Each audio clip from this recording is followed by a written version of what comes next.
stories. Hey, everybody, welcome into Folklore and Flourish. You're here with Jane, Mark, and Molly is getting set up still, but she's in a good mood today, so we have let her join us again. Today is May 4th. We are on our third element for the month of May. Nice. So the month of creation and fertility in week 1 of Creation Awakens.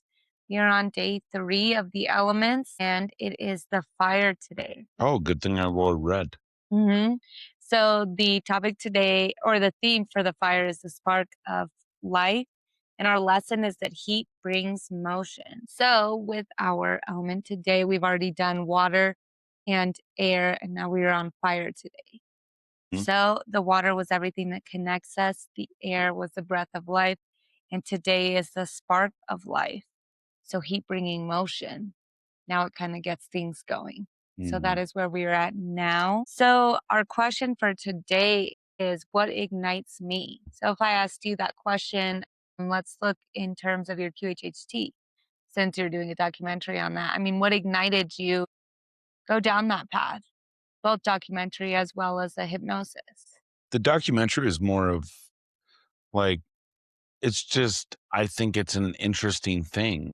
Like, it would have been something that I would have enjoyed watching somebody go through towards the beginning of starting stuff like this, especially with the way I started it. And not just that, but it's more of a documentary of me moving forward through life in general, what I've used to since my life has been lit on fire and renewed. It's just building back up. So it's more of a documentary following that of what is the buildup process? What is all in that? Because it's not just one thing. It's multiple things. It's not just me doing breath work or this or that. It's all of them combined. It's a layer cake. Right. So we hear that term, almost like burn it to the ground, is both a good and a bad thing. I mean, depending on how you look at it. Like you said, having your life burn in front of you, just fall, is awful. I mean, it's literally starting fresh, but then Right. there is that, sense of you have no choice but to start fresh. Like it will not get worse Yeah. than that. You only have the opportunity to rise. And so fire, yeah, it can be destructive. It can also be cleansing. It can also clean your palate when you need, kind of like what you were just saying. Well, yeah, for sure. Look at a forest fire. The vegetation on the bottom of a thick forest, it can't grow. No new life can grow. But then all of a sudden, this destroying fire roars through the forest and totally takes over everything and burns it in this black, nasty whatever. But then you look at it, and in that black, nasty charcoal, you see these green little flowers growing up and these little plants popping up, and it's this brand new healthy life because all that stuff that burnt, it made food for the new plants. So it didn't only destroy it and now it has a chance to see the light, it destroyed it and gave it food for the new stuff as well. So within the destruction, there's not only, it didn't open up a chance for something new to grow, it also gave the fuel and food for the new stuff to grow. So that's kind of what we're going to look at today after we look at our 4 stories, is what is it that does that for me? It's what ignites me. So our activity is kind of fun because we're going to observe fire, but we're going to add a second aspect to it after a while. So first part, you're just going to light a candle, light some sort of safe fire, Right. candle, a fire outside, whatever it may be. And you're just going to watch it. So we're just going to watch it briefly, really pay attention to the flame. But then the second aspect, if we really want to, is we can think of it as like whatever we think the source is, right? Watching us, watching our fire kind of starting to ignite, because that's in turn what it's symbolizing, the fire within us. Nice. And that doesn't mean, I mean, when we put it out and then we blow it out and we're like, oh, yeah, we joke about it. Guess my light's a little bit easier to go out, whatever it may be. No, we're intentionally picking somewhere in the house where it can be strong, where the flame can breathe, where we can actually watch it and feel the warmth as well as see it dance. So we're going to do it safely, but also recognize that that flame is a piece of us. Yeah, I like that. So it's like, yeah, we make jokes sometimes, but I mean, we've all felt that. Right, for How sure. easy it is to be put out on those days where it's like, I think I'm ready to start over again tomorrow. I think I'm gonna go to bed, you know? Yeah, we're just Um, gonna chalk this one up as a nope, and we'll do it again. yeah.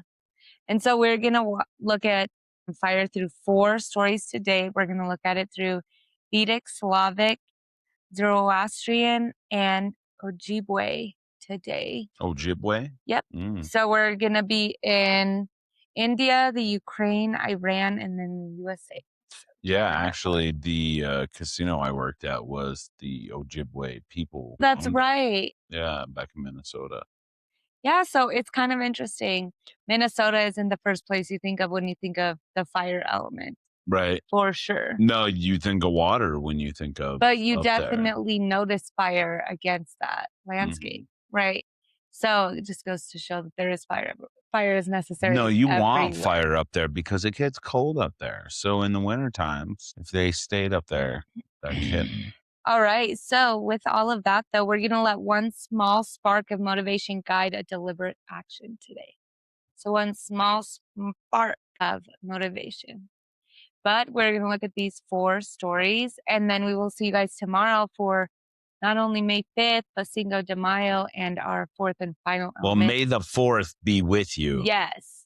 I'm not a Star Wars person.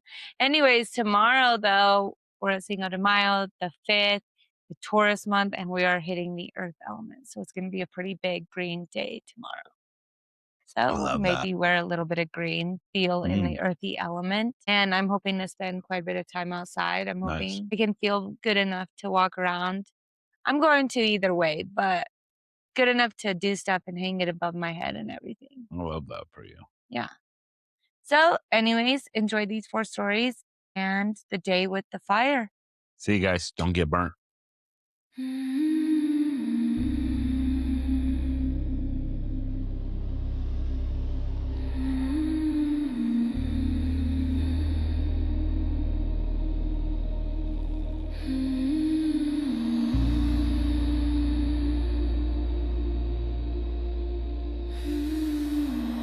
Before we begin, I want to take a moment to honor the cultures behind the stories we are about to explore.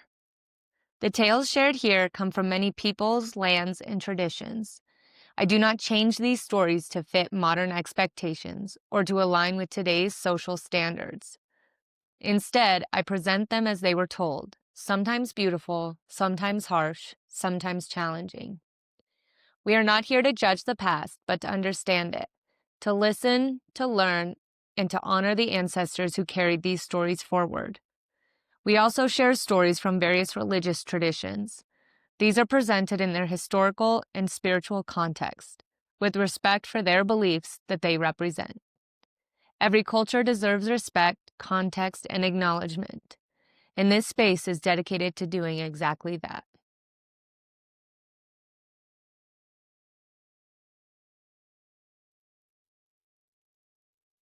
Story 1. Agni, the fire born of the waters. In the earliest time, before the fires of the earth were known and before the sacred flame was kindled upon the altars of men, there existed a hidden fire, veiled within the waters and carried in the unseen places of the world. This fire was Agni, not yet revealed in his full form, but present in the deep currents of existence, concealed within the flowing rivers and the vast oceans that covered the land. Though fire and water seemed opposed, in this beginning they were bound together, for Agni was said to be born from the waters, emerging from the depths where life itself first stirred. The ancient seers spoke of him as a child of the cosmic order, hidden in the womb of the waters, waiting for the moment when he would rise and take his place among the forces that shaped the world. He was not a fire that consumed blindly, but a sacred presence, a being who carried within him the power of transformation, the force that turns what is into what will be. Before he was seen in flame, he existed in potential, in the friction of elements, in the unseen spark that rests within all things, waiting to be awakened. When Agni emerged, he did not come quietly, but as a force that moved through the world with purpose, taking form in flame and heat, in light that broke through darkness. He was born again and again, for his nature was not bound to a single moment, but to continual arising. In the heavens he was seen as lightning, striking from the sky and bringing fire to the earth. Among the people he was kindled through the sacred act of friction, drawn forth from wood by the hands of those who knew the ancient ways. In the rituals of the Vedic people, Agni became the bridge between worlds, the one who carried offerings from the earth to the gods, rising in smoke and flame, transforming what was given into something that could cross the unseen boundary. He was both presence and passage, both substance and movement, dwelling in the hearth, in the altar, and in the living breath of the world. His flames consumed, yet in that consumption they gave, for what passed through fire was changed, purified, and carried onward. Agni was never still, never contained entirely, for even when hidden he remained within the wood, within the seed, within the body, waiting to be called forth once more. As the world continued to take shape, Agni became central to the life of both gods and humans, a force that could not be ignored or set aside.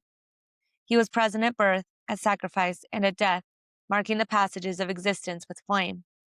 In the rites of the people, he was fed with offerings, sustained through careful tending, for though he could arise again and again, he required respect and balance to remain within the world in harmony.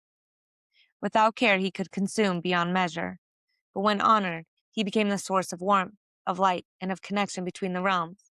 He carried prayers upward, his smoke rising into the sky, linking the earth to the divine, and his presence ensured that what was given was received.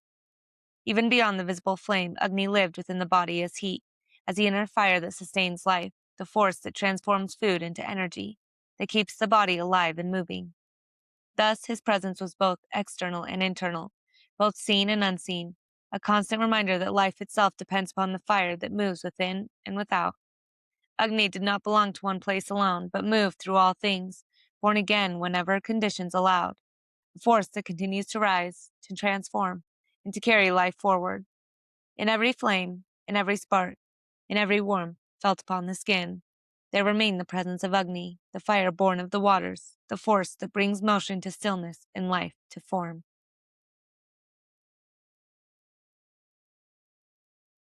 Story 2. Svarog, the fire that forged the sky. In the early age of the world, when the sky had not yet taken its firm place above the earth, and the land itself was still forming beneath unseen forces, there existed a deep and quiet stillness, a world not yet awakened by the movement of fire. The heavens stretched dim and undefined, and the earth lay heavy and unshaped, awaiting the force that would bring motion and order to what had been formed, not yet set into rhythm.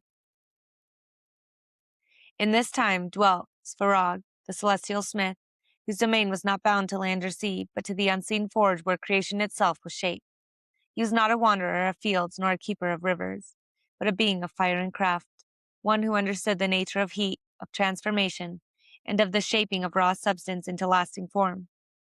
The world, though present, lacked the spark that would give it direction, and within the stillness the need for fire arose. Svarog beheld this and turned his attention to the work that lay before him. For without fire there could be no forging, and without forging there could be no lasting structure to hold the world together. From his forge, hidden beyond the sight of mortal eyes, Svarog brought forth the first sacred fire, not as a wild and consuming force, but as a controlled and purposeful flame. This fire was not merely heat, but the power of shaping, the ability to take what was unformed and give it structure and strength. Within this fire, Svarog began the work of ordering the heavens, striking and shaping as a smith shapes metal, bringing form to what had once been without clear boundary. The sky was set into place, firm and arching, held as though upon an unseen frame, no longer drifting or undefined. The stars were kindled within it, each one a spark drawn from the great fire, placed carefully across the heavens to give light to the night. The sun itself was forged, a great and radiant flame, set to move across the sky in a steady path, bringing warmth and light to the world below. Yet Svarog did not keep the fire hidden, for he knew that the world would remain incomplete if the flame remained only in the heavens. From his forge he gave fire to the earth, placing it within the reach of humanity, but not as a gift given lightly, but as a force to be understood and respected. Through this fire, the people learned to shape their world, to transform what was given into what was needed, to bring warmth into the cold and light into the darkness. As the fire came into the world, it did not remain a single force, but spread into many forms, living within the hearth, within the forge, and within the sky itself. The people learned to tend it, to feed it, and to use it in the shaping of their lives. Yet they also understood that it carried within it a power that could not be taken lightly. Fire gave, but it could also take, and its presence demanded balance. Svarog remained as the unseen master of this force, his work carried forward in every act of shaping and forging, in every flame that burned with purpose.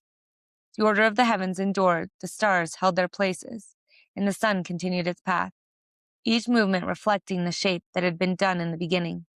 The world was no longer still, but alive with motion, with transformation, with the constant interplay of forces that had been set into place. Fire became the spark within all creation, the force that brought change and allowed life to move beyond what it had once been. In the forge, in the hearth, and in the heavens above, the presence of Svarog remained, not always seen, but always known through the fire that burned. Thus the world was not only shaped, but sustained through the flame that had been brought forth, a force that continued to move, to transform, and to carry life forward through all that followed. Story 3. Otter, the sacred fire that lives between worlds. In the earliest stage, when the world had been set into motion but still required the force that would sustain its order, there existed a presence that moved not as wind or water, but as a living flame, both visible and unseen. This was Otter, the sacred fire, not born as a single spark but as an eternal principle, woven into the fabric of creation itself. Before it was kindled upon altars or carried in ritual flame, Otter existed as the pure fire of truth, the radiant presence that stood in alignment with Asha, the divine order that governs all things. It was not a fire that consumed without thought, but one that revealed, that illuminated, that brought clarity to what lay hidden.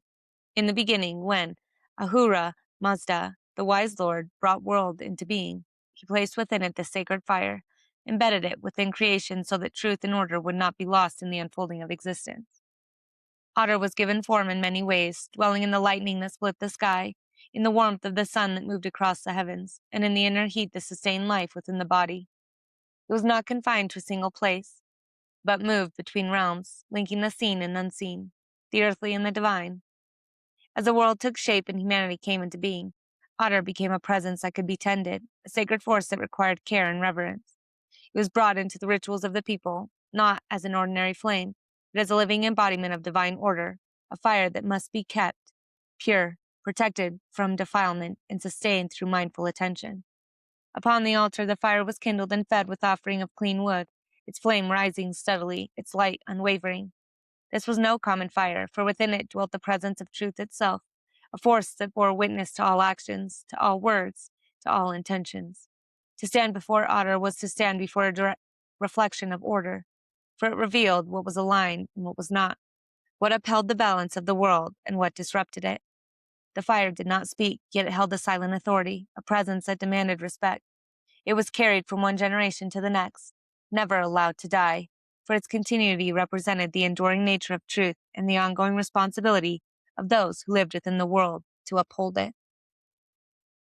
Beyond the altar, Otter remained present in all forms of fire, in the hearth that warmed the home, in the flame that lit the path in darkness, and in the unseen heat that moved within living bodies.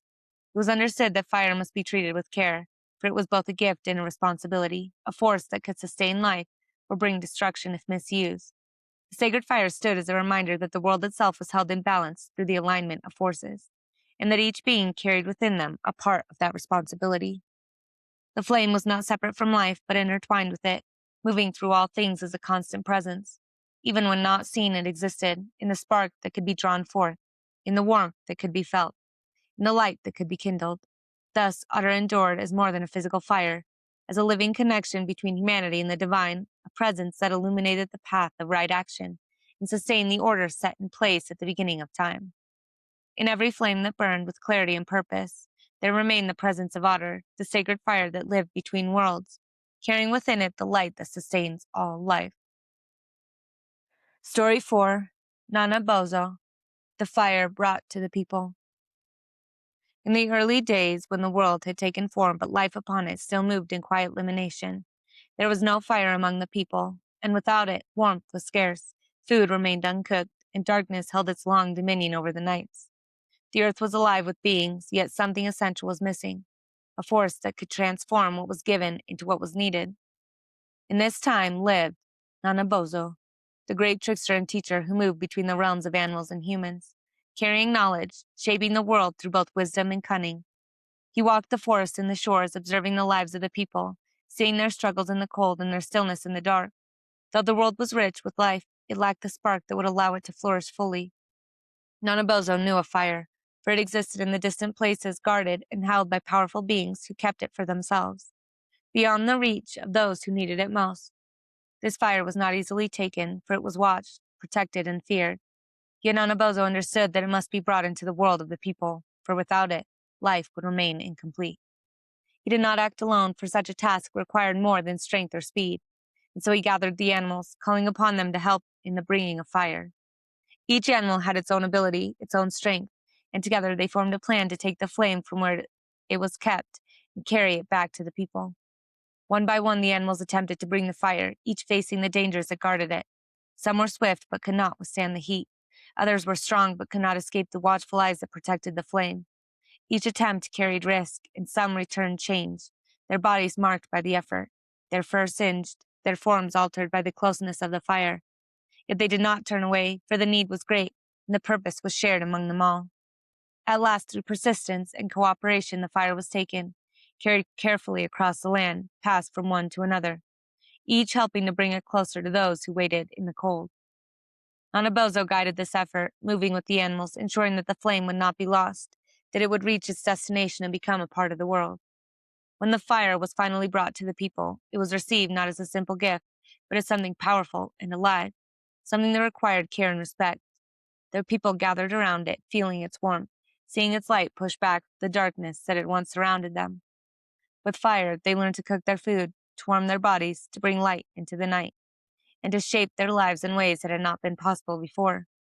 Yet the fire also carried memory, for those who had brought it bore the marks of their journey, and these marks became part of their forms, reminders of what had been done. The animals were honored for their role, their sacrifices remembered in the ways they appeared, in the stories that would be told. Anaboza did not keep the fire for himself, but ensured that it remained with the people, the shared force that would sustain them. Fire became part of life, not separate from it, but woven into the daily rhythms of existence. It was both a tool and a presence, something that gave and something that required care. Thus, the world was changed through bringing of fire, and within every flame that burned thereafter, there remained the memory of the journey, of the effort, and of the unity that had made it possible. The spark that had once been distant now lived among the people, carrying with it the power to transform, to sustain, and to illuminate the path forward.